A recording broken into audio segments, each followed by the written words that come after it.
Welcome guys, जेके loan job channel में आपका बहुत बहुत स्वागत है। सब्सक्राइब कीजिए जेके लोन जॉब चैनल को और पाइए रोजाना फिजिक्स, केमिस्ट्री, बायोलॉजी के मल्टीपल चॉइस क्वेश्चन जो आपके एंट्रेंस एग्जाम के लिए बहुत ही ज़्यादा हेल्पफुल है। सो गाइज, ये हमारा मॉर्निंग का वीडियो है, सुबह का, और इसमें हम केमिस्ट्री यानी कि रसायन विज्ञान डिस्कस करते हैं। ठीक है। सो अगर इवनिंग वाला यानी कि शाम का वीडियो नहीं देखा है तो उसका लिंक नीचे दिया हुआ है। शाम को अपलोड कर दिया था हमने फिजिक्स का, क्योंकि फिजिक्स का जो भौतिक विज्ञान शाम को अपलोड होती है। ठीक है। और सुबह में केमिस्ट्री। ठीक है ना। तो चलिए शुरू करते हैं। शाम को आपको भौतिक विज्ञान का वीडियो मिल जाएगा, देख लेना चैनल पे आगे। चलिए शुरू करते हैं।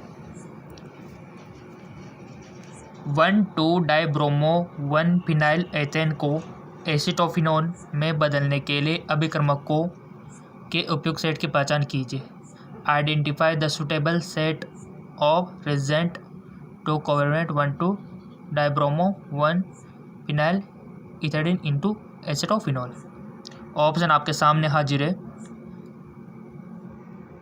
NaNH2 या फिर के, इसके साथ 2 अथवा, ठीक है, और KMnO4, NaNH2 या फिर H2O, HgSO4, H2SO4 जिसको सल्फ्यूरिक अम्ल बोलते हो, KOH, ये ऑप्शन आप देख सकते, H2O, HgSO4, H2SO4 या फिर KOH, KMnO4। बताइए। 1,2-डाइब्रोमो 1-फिनाइल एथेन को एसिटोफिनोन में बदलने के लिए अभिक्रमकों के उपयुक्त सेट की पहचान कीजिए। आपको अभिक्रमक का उपयुक्त सेट आपको बताना है। केमिस्ट्री में तो रिएक्शन याद करना इंपॉर्टेंट है गाइस। कौन सी रिएक्शन किस प्रकार से होगी, क्या क्या चीज़ें मिलके क्या बनेगा प्रोडक्ट। ठीक है। और इसके लिए उत्प्रेरक कौन सा यूज होगा। सो सिंपल, इसके लिए राइट ऑप्शन हो जाएगा आपका NaNO2, NaNH2, H2O, HgSO4 और H2SO4 राइट ऑप्शन हो जाएगा। इसी प्रकार के क्वेश्चन आपके बनते हैं जहाँ पर आपको थोड़ा सा दिमाग लगाना होता है। चलो आगे। निम्न में से ताप सुगटने के लिए एक उदाहरण की पहचान कीजिए। Identify example for thermoplastic form the flowing. निम्न में से ताप सुगड़ने के लिए एक उदाहरण की पहचान कीजिए। यूरिया, फॉर्मेल्डिहाइड, बेकेलाइट, टेरेलिन और पॉलीविलाइन एसीटेट। निम्न में से ताप सुगड़ने के लिए एक उदाहरण की पहचान कीजिए। इसका राइट ऑप्शन हो जाएगा, हमने आपको पढ़ा दिया था ना ये बहुलक GK के चैनल में। जी हाँ बिल्कुल, वहाँ से क्वेश्चन आया है ये। इसका राइट ऑप्शन हो जाएगा आपका पॉलीविलाइन एसीटेट। एक होता है पॉलीविलाइन क्लोराइड और एक होता है पॉलीविनाइल एसीटेट।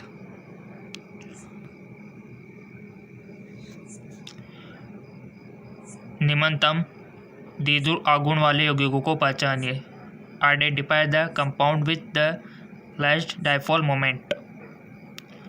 ऑप्शन आपके सामने हाजिर है। CH triple bond C CH2 CH3 या फिर CH3 C triple bond C CH3 या फिर CH triple bond C single bond इसमें CH डबल बॉन्ड CH2। निम्नतम द्विध्रुव आघूर्ण वाले यौगिक की पहचान करनी है डाइपोल मोमेंट जिसका लेस हो। ठीक है। ये द्विध्रुव आघूर्ण पूछ लिया जाता है बहुत सी बार, इसका थोड़ा सा ख्याल रखना। अगर ख्याल नहीं रखोगे तो बुरा मान जाएगा और आपके मार्किंग माइनस हो सकती है। ठीक है। वैसे माइनस तो नहीं हो सकती बट नंबर कम ही आएंगे अगर आप इसको करोगे नहीं तो। इसका राइट ऑप्शन हो जाएगा आपका ऑप्शन सेकंड। ठीक है। चलो जी आगे। पेट्रोलियम उत्पादों के उपयोग के संबंध में निम्न में से कौन सा कथन गलत है। यानी कि आपको पेट्रोलियम उत्पादों की जानकारी होनी चाहिए, तभी तो आप बता पाओगे कि ये चीज़ गलत है। ठीक है। Which among the following statement incorrect regarding the use of petroleum product. मोटरों में ईंधन के रूप में गैसोलीन का उपयोग किया जाता है। घरेलू प्रयोजन के लिए ईंधन के रूप में लिग्नोल ऑयल का उपयोग किया जाता है। केरोसिन का उपयोग ईंधन के रूप में किया जाता है। या फिर पेट्रोलियम जेली गैर वाष्पशील पदार्थ है जिसका उपयोग दवा की तैयारी में किया जाता है।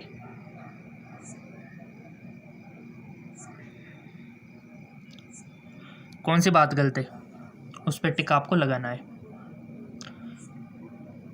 3 तो सही है, एक गलते हुए आपको बताना है।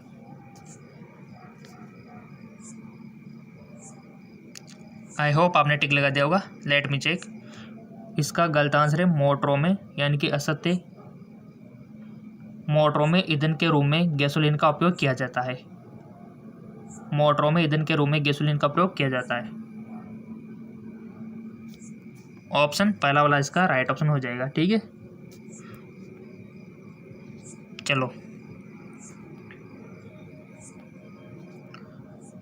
निम्न में से किस यौगिक में सबसे कम आबंद वियोजन एंथैल्पी तापीयदार्यता सहित CH आबंद है?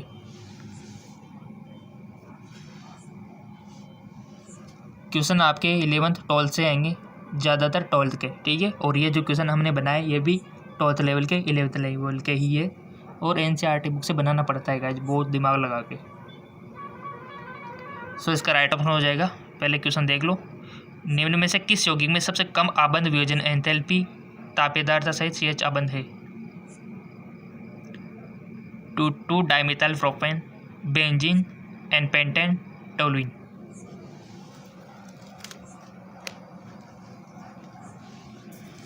इसका करेक्ट ऑप्शन हो जाएगा आपका टोलुइन। ठीक है, टोलुइन को सब जानते हो।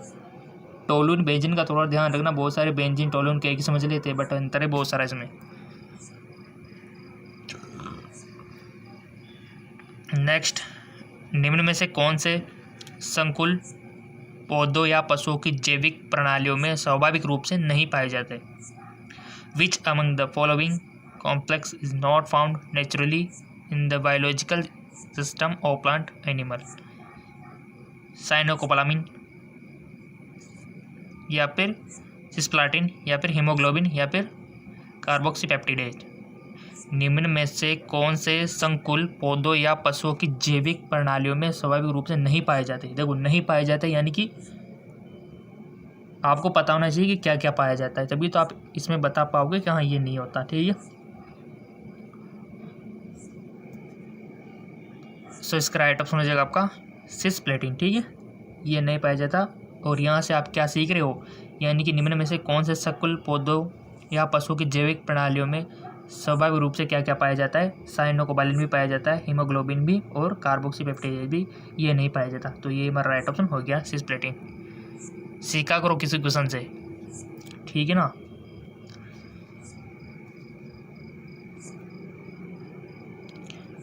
निम्न में से किस सम्मिश्रण में उच्चतम विद्युत चालकता होगी?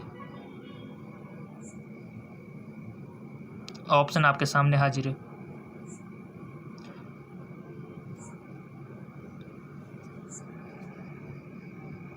टिक लगा दिया होगा आपने। निम्न में से किस संकुल में उच्चतम विद्युतीय चालकता होगी? इसका राइट ऑप्शन हो जाएगा आपका प्लेटिनम NH3 6Cl4। ठीक है,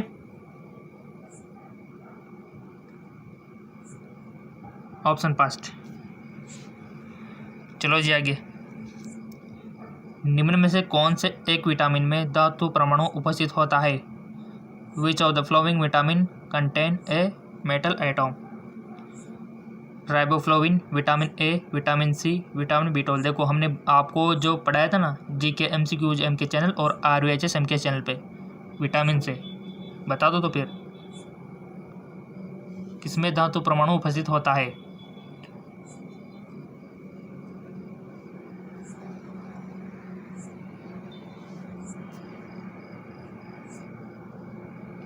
इसका करेक्ट ऑप्शन हो जाएगा विटामिन B12।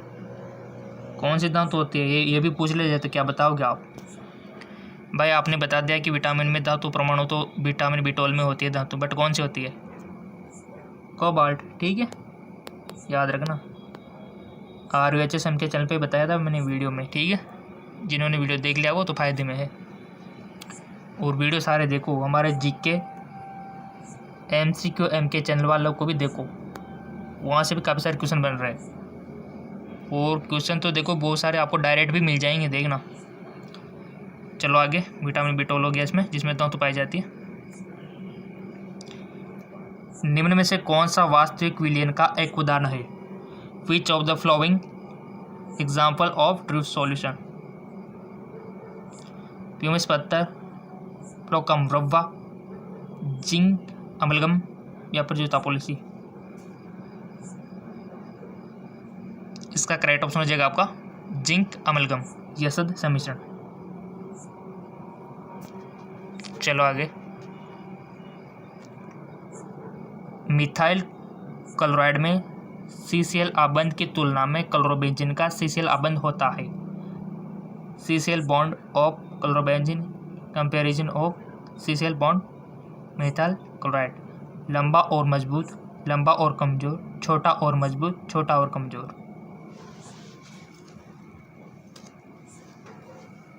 इसका राइट ऑप्शन हो जाएगा आपका छोटा और मजबूत।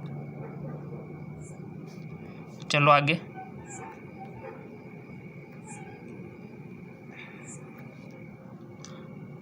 M धातु 5.5 एंगस्ट्रम की कोर लंबाई वाले एक FCC प्लग केंद्रित घन जालक में क्रिस्टल बनाती है। धातु के घनत्व की गणना कीजिए यदि इनमें 0.3% फ्रैंकल 2 से दिया गया है। M का मोलर द्रव्यमान 40 ग्राम पर मोल। ऑप्शन आपके सामने हाजिर है। 0.77, 0.48 या फिर 1.55 या फिर 1.00। फॉर्मूला अप्लाई कीजिए और हमने आपको बता रखा है फॉर्मूला। फेसबुक इंस्टाग्राम पे फॉलो कर रखा हो तो आपको मिल गया होंगे काफ़ी सारे फॉर्मूले। नहीं कर रखा है तो फेसबुक इंस्टाग्राम पे फॉलो करो, लिंक नीचे दिया हुआ है। वो आपकी प्रॉब्लम है अगर आप फॉलो नहीं कर रहे हो तो।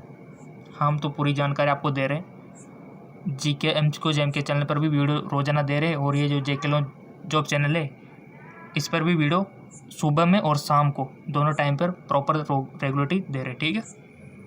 सो इसका राइट ऑप्शन हो जाएगा आपका 1.55। चलो जी आगे। -8 डिग्री सेंटीग्रेड पर एक विद्युत रोधित पात्र में रखा गया पानी अचानक जम जाता है। इस प्रणाली का एंट्रोपी परिवर्तन बताना है आपको।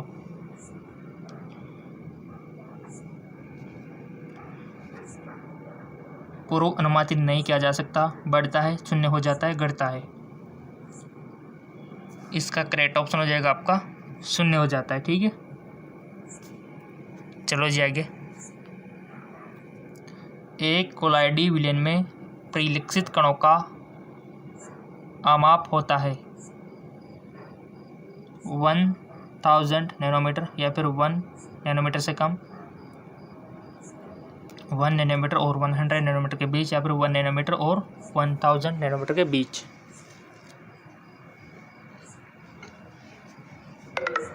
सो इसका राइट ऑप्शन हो जाएगा आपका 1 नैनोमीटर और 1000 नैनोमीटर के बीच। चलो आगे। 1 नैनोमीटर और 1000 नैनोमीटर के बीच।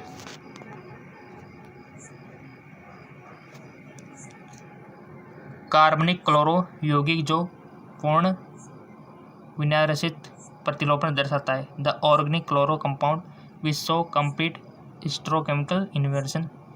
CCl3, C6CH3Cl, C6H5Cl या फिर C2H52CHCl या फिर CH3CH3 या फिर CCl।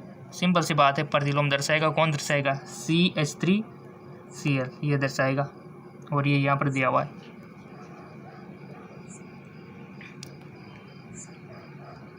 फिजिक्स का वीडियो शाम को मिल जाएगा आपको, देख लेना चैनल पे आके। चेक करता रहा को चैनल पे आके वीडियो सेक्शन पे जाके देख लिया करो, आ जाएगा, ठीक है। समूह सेकंड सारे धातुओं के हाइड्रोक्साइड दर्शाते हैं। Hydroxide of group second alkaline metal so. समूह में नीचे जाने पर घटती सारक प्रबलता, समूह में नीचे जाने पर बढ़ती सारक प्रबलता, समूह में नीचे जाने पर बढ़ती अम्ल प्रबलता, समूह में नीचे जाने पर पहले बढ़ती और फिर घटती अम्ल प्रबलता। सो इसका राइट ऑप्शन हो जाएगा आपका समूह में नीचे जाने पर बढ़ती सारक प्रबलता। इसका थोड़ा सा ध्यान रखना, समूह में नीचे जाने पर बढ़ती सारक प्रबलता। और लिंक नीचे दिया हुआ है डिस्क्रिप्शन में। क्वेश्चन बनता है आवर्त सारणी से।